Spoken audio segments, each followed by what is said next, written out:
This is the continuing story of Peyton Place.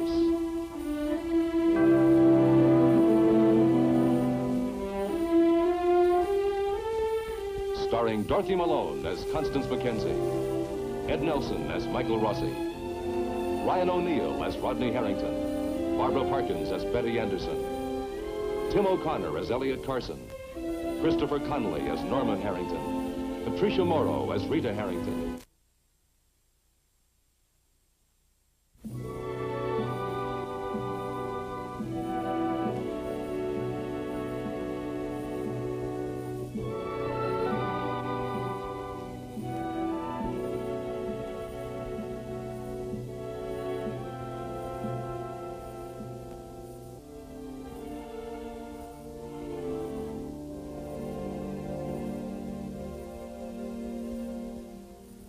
Doctor's Hospital.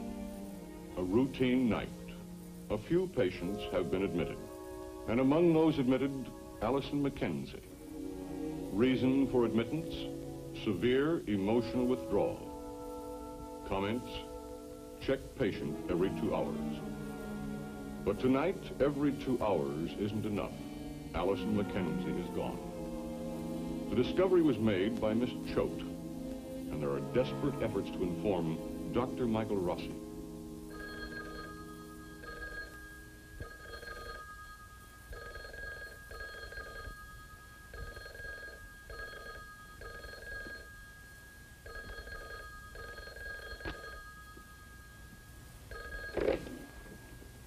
Yeah. Dr. Rossi, this is Miss Choate. Yes, Miss Choate. Dr. Rossi, I just checked Allison Mackenzie's room. She's not there. Oh, well, she's probably wandering around, so maybe you check some of the other floors. We've checked all the floors, the grounds. All her clothes are gone. Her closet's empty. All right, listen, I'll come over as soon as I can.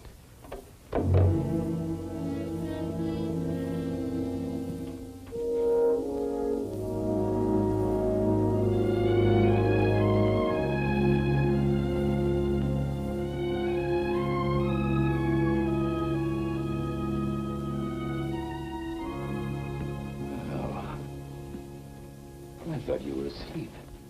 Just been sitting here thinking. Uh-huh. Thinking? What about?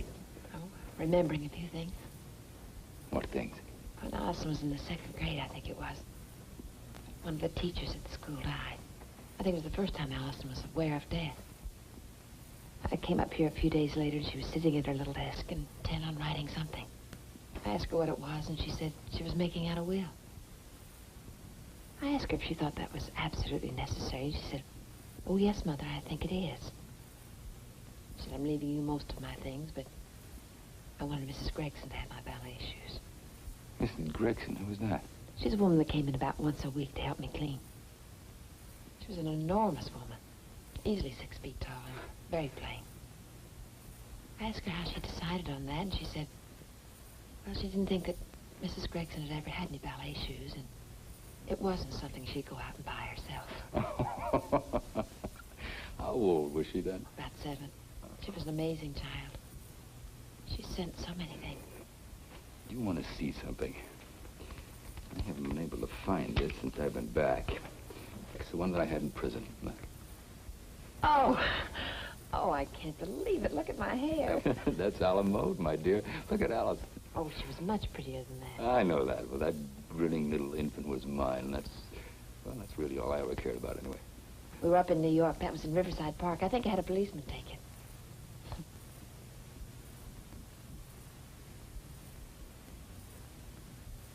Why are we doing this, Elliot? Doing what? Remembering. Oh, I think all parents feel a little nostalgic at certain times, don't you? Is it nostalgia? It felt like something else.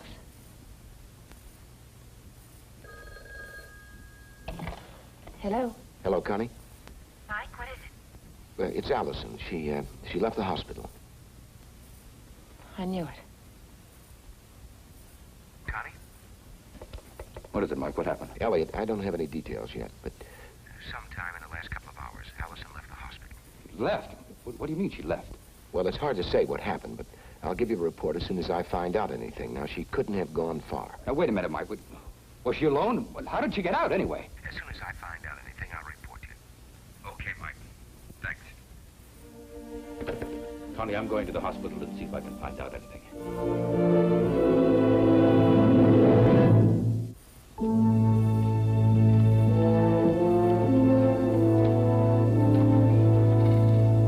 Excuse me. Mr. Carson, My daughter. we've searched every corner of the hospital. I'm sorry. Miss Choate, you see, what I don't understand is Dr. Rossi told me that he left orders for a 2-hour check on Allison's room. Now, I'm not suggesting that he blamed anyone because he didn't. Dr. Rossi did leave an order for 2-hour checks. Allison left between checks. But how? I mean, how could a patient just walk out? I mean, my Allison would have had to walk past your station, wouldn't she, Miss Choate? I mean, she'd have had to walk past someone. I mean, surely a person with an obvious emotional problem could hardly get by unnoticed. I mean, she couldn't have been mistaken for a visitor, could she, Miss Choate? I understand how upset you are, Mr. Carson. That's fine, Miss Choate, but unfortunately, you don't understand how upset my daughter was. Now, besides these 2 doors, where are the other exits? Everything has been checked. Where are the other exits? I mean, obviously, there's an emergency entrance here at the end of her corridor. There's a door leading to the parking lot down her corridor. I see, and no one is there. No. Well, Miss Choate, were you on duty when Dr. Rossi left his orders about the 2-hour check on Allison's room? Yes, Well, then you knew that Allison was a patient here. of course. And you've known Allison for a long, long time. Oh, yes. And you don't feel any personal responsibility whatsoever. Mr. Carson, we have no guards here. We have no bars on the windows. Your daughter wanted to leave. Apparently, she saw her chance and walked out. I do feel a personal responsibility. I would give anything for this not to have happened. Miss Choate, I'm sorry. It's just, Is Dr. Rossi in his office? Yes. Excuse me, please.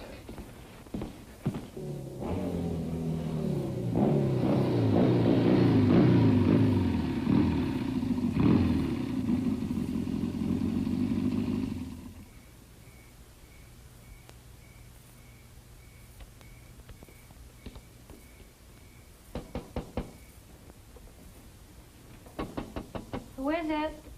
George Washington. Lee, what are you doing here? I pulled a little jailbreak, sweetheart. Well, hey, isn't anybody glad to see me? Hello, Chris. Hello. What's going on? Nothing's going on. I was in jail, and now I'm out. It's just as simple as that. Come here. I really missed you, you know that? Tell me what's happening. All right. I finally got somebody to take my case. Stephen Cord. What? You must be kidding. On the level. And he's really fast. He got me bail with no hassle at all. How did you con him into that? Con him? I didn't have to con him, man. He believes I'm innocent. Which I am. Lee, you've insulted him, you pushed his sister around, you even decked him once just because he wanted to talk to me in the shoreline. And there's no question that he helped get you arrested. Now, you can't tell me he doesn't have some pretty far-out reason for wanting to defend you. Now, what is it? What did you tell him? I told him that I pushed you off the bluff. And that I was the one that made you blind. You told him that? Yeah. I finally got it off my chest. You see, I wanted to get started on the right foot, clear the air. It felt pretty good. Yeah, but it felt like a million. So Stephen Cord's gonna defend you. That's right. And he's got to be the best lawyer in town. He'll take that DA and make a monkey out of him, just like he did before with that Chernak name. Just can't believe it. Well, look, Cord's in that racket not just to make the money. I mean, he's a pretty fair guy. And you were pretty unfair to his sister right up to the end. Well, look, I know you have your own ideas, but maybe now's the time to think them over, you know? I mean, if Cord took my case, it's because he's got to believe that I had nothing to do with what happened to that chick. And if he thinks I'm on the level, where do you come off thinking anything different? Or you either, for that matter.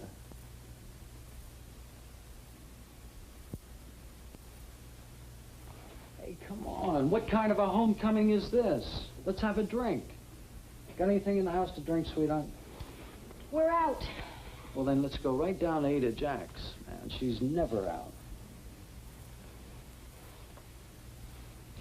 Hey, come on, Chris. Everything's going to work out just fine. Yeah, I'll go along with that. We'll parade down to Ada's and show how we believe you're innocent. Your loving brother and your loving wife. That's the idea. Hey, come on, Sandy. You go and get something on and make yourself look like something. Like a loving wife? Well, you are, aren't you?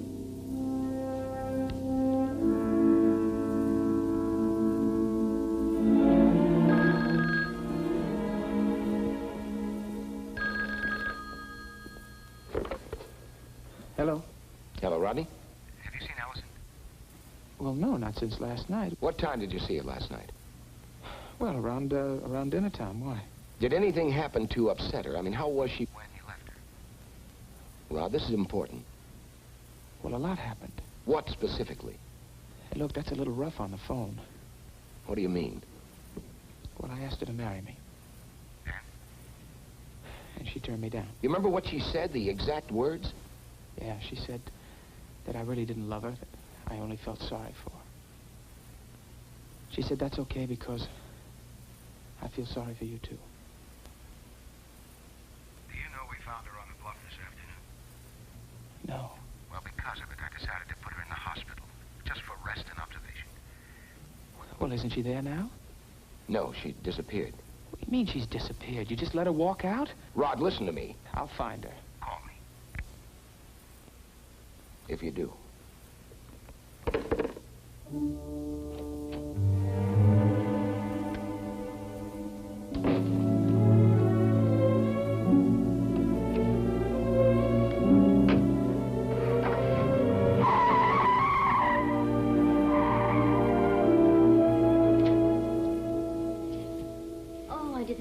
Stand another rubber talking about Mrs. Dow's auxiliary work and Mr. Dow's garden.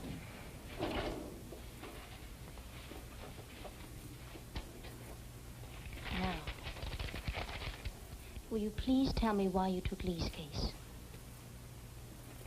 Do you really think he's innocent? Stephen, he is accused of murdering your sister. Why are you defending him? Betty, I can make my own decisions. Stephen, don't do this to me. Don't do what? Don't turn away. I couldn't even if I wanted to. Then are you really going to try to get Lee Weber off? I'm his lawyer. But I'm asking... Wrong question. A lot of people will be asking that, Stephen. Let them. There'll have to be an answer. Eventually. You can tell me. Betty, I'm a lawyer. One who doesn't like to lose. True. But are you really going to try to get Lee Weber off? Stephen, he has threatened your sister. I know. And Betty, I don't want to talk about it. You're afraid to. I don't want to. Stephen, do you really think that Martin Peyton and your mother... Betty, I'm making a rule. And no more questions about this. Just trust me.